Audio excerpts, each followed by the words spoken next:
प्रिय मित्राणि नमः संस्कृताय संस्कृत सिंधुजा कक्षायाम् अहं भवतां सर्वेषां हार्दं स्वागतम् अभिनंदनं च करोमि। मित्रों, समाज से जो विभिन्न परीक्षाओं में पूछे गए प्रश्न हैं, हम लोग उन प्रश्नों की प्रकृति देख रहे हैं कि किस किस तरह से समाज से प्रश्न बन सकते हैं। तो चलिए देखते हैं। प्रश्न 30 तक हो गया है, 31 से आगे बढ़ना है।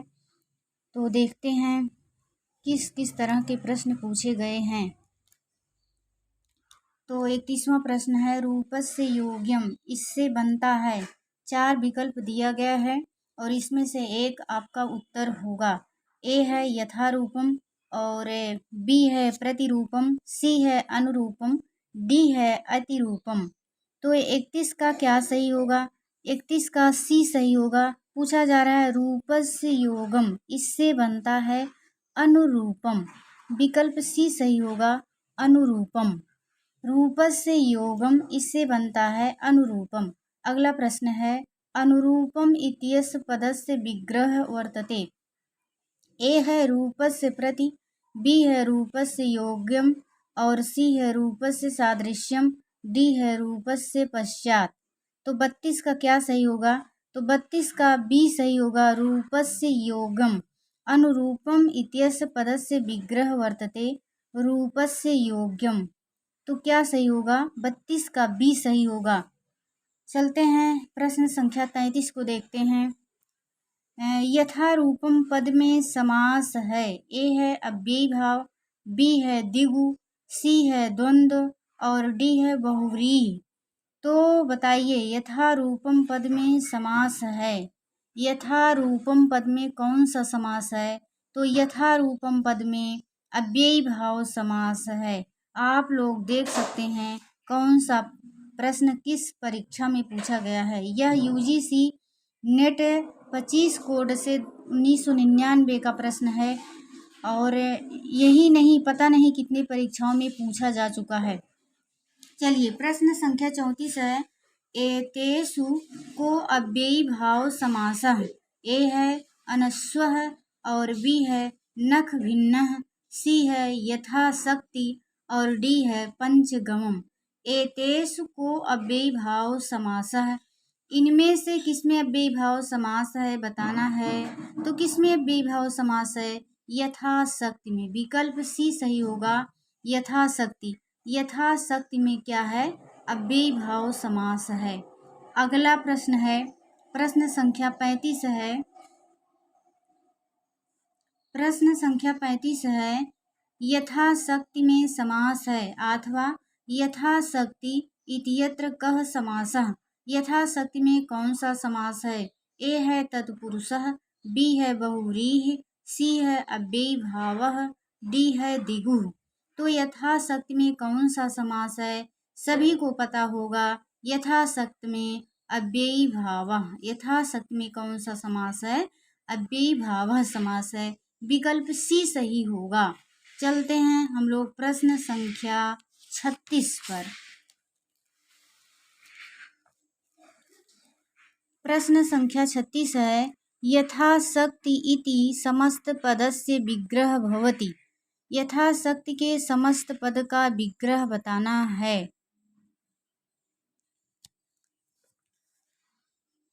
यथाशक्ति इति समस्त पदस्य विग्रह भवति। ए है शक्तिम अनतिक्रम्य, बी है शक्तिम प्रयुज्य, और सी है शक्ति यथा, डी है शक्तेः महत्वम। तो 36 का क्या क्या सही होगा? यथाशक्ति इति समस्त पदस्य विग्रह भवति। तो इस समस्त पद का विग्रह होगा शक्तिम अनतिक्रम्य। विकल्प ए सही होगा। शक्तिम अनतिक्रम्य, विकल्प ए सही होगा। शक्तिम अनतिक्रम्य। प्रश्न संख्या 37 है,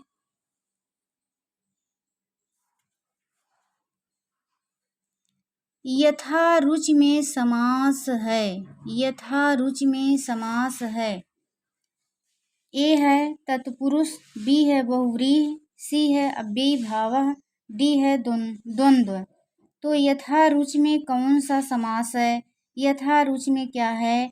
अव्ययी भाव समास है। यथारुचि में अव्ययी भाव समास है। अगला प्रश्न है यथामति शब्द में कौन सा समास है?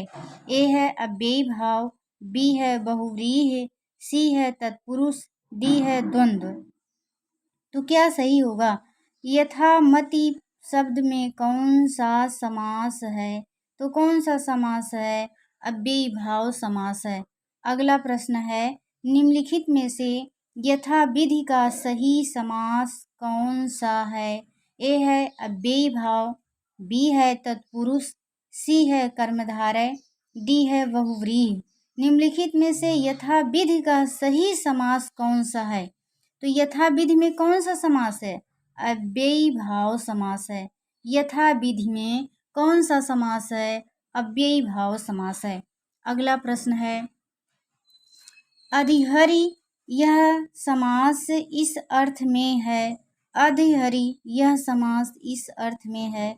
आप लोगों को पता है कि अव्ययी भाव समास 16 अर्थों में होता है, तो उसी में से बताना है कि अधिहरि यह समास इस अर्थ में है। ए है समीप, बी है समृद्धि और सी है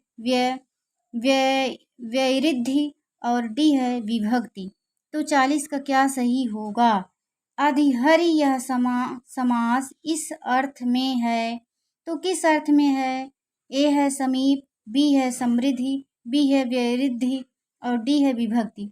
तो अधिहरि किस अर्थ में है? विभक्ति अर्थ में है। विकल्प डी सही होगा। अधिहरि यह समास इस अर्थ में है, विभक्ति अर्थ में है। अगला है प्रश्न संख्या 41 है अधिहरि इत्यत्र कः समासः अथवा अधिहरि अस्मिन् पदे कः समासः? ए है केवल समासः, बी है उपपद समासः, सी है तत्पुरुषः और डी है अव्ययी भावः।